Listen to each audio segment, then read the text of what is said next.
दोस्तों, सोचिए, अगर आपका सबसे प्रिय इंसान इस दुनिया से चला जाए, क्या आप उसे वापस लाने के लिए कुछ भी करने को तैयार नहीं होंगे?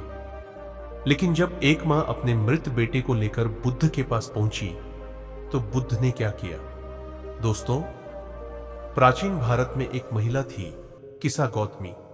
उसका जीवन बहुत कठिनाइयों से भरा था, लेकिन उसकी दुनिया तब उजड़ गई जब उसका इकलौता बेटा अचानक बीमार होकर मर गया। वह पागल सी हो गई। बेटे का मृत शरीर गोद में लिए वह पूरे गांव में घूमती रही।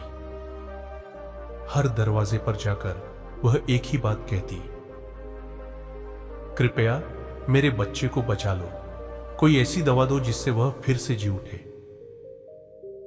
लोग उसे देखकर दुखी हो जाते, लेकिन कोई कुछ नहीं कर सकता था। आखिरकार किसी ने कहा, तुम गौतम बुद्ध के पास जाओ, शायद वो कोई उपाय बता सके। वह तुरंत बुद्ध के पास पहुंची। उसकी हालत विचलित करने वाली थी। वह रोती हुई बोली, भगवान, मेरा बेटा मर गया है, आप सब कुछ जानते हैं, कृपया उसे जीवित कर दीजिए।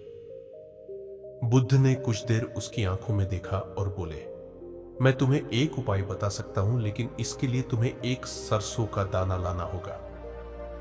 किसा गौतमी की आंखों में उम्मीद चमकी। मैं अभी ले आती हूं, बुद्ध बोले, पर ध्यान रहे सरसों का दाना उस घर से होना चाहिए जहां कभी कोई मरा ना हो। वह गांव गांव घूमने लगी। हर घर से उसे सरसों के दाने तो मिलते, लेकिन जैसे ही वह पूछती, क्या इस घर में कभी किसी की मृत्यु हुई है, हर कोई एक ही उत्तर देता, हां, हमारे पिता, मां, भाई, कोई ना कोई चला गया है। पूरा दिन बीत गया, सूर्य ढल गया। तब किसा गौतमी को एक सच्चाई का एहसास हुआ। मृत्यु कोई अपवाद नहीं, यह तो जीवन का हिस्सा है।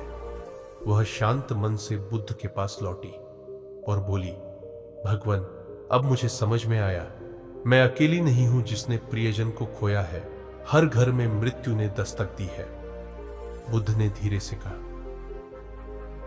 अब तुम तैयार हो अपने दुहक को समझने और उससे मुक्त होने के लिए। उस दिन से किसा गौतमी बुद्ध की अनुयायी बन गई।